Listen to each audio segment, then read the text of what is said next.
Serious, people who killed in self-defense, what's your story? Worked for an armed messenger service, those guys that drop off cash and pick up deposits from banks/businesses in the armored trucks. Not even 10 a.m. and as I was opening the door to the truck, I saw a huge guy. I'm not tiny, over 6 feet and well proportioned, in the mirror, meant just for this thing, get out of the car and run towards me. He put me in a chokehold and started grabbing for my gun. He manhandled me like I weighed nothing, would have easily gotten the gun if it wasn't to L3 holster. I managed to draw it, press it against him and started pulling the trigger before I blacked out. I have no idea what he would have done if he got the gun and I'm not used to just being tossed around like that. He turned out to be blind drunk and played for a college football team.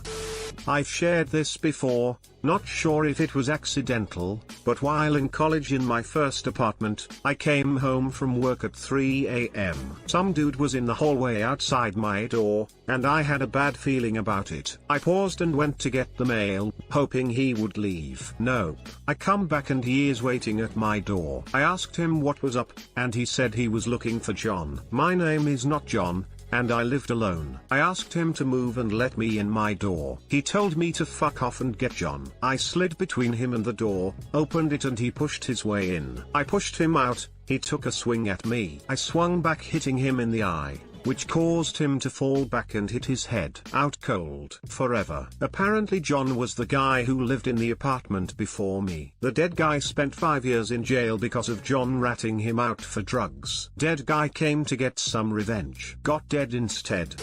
Some guy tries to mug me in the street. He tells me to give him my wallet. I pulled my concealed carry and shot him in the leg, fatal, and pelvis as I pulled up my gun. I grab his gun, a snub-nose revolver, out of his hand and see the chamber. It was empty. That fucked me up for years. Edit, from some of the comments I see, I should point out the revolver was still in his waistband, with his hand on the grip, when I pulled my weapon.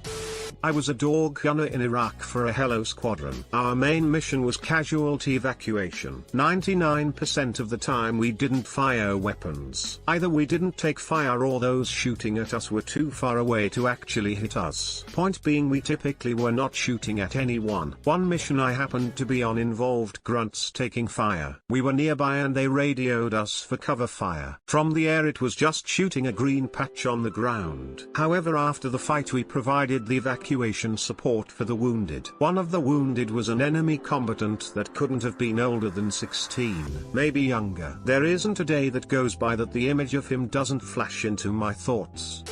Thanks for watching. Don't forget to like and subscribe for more.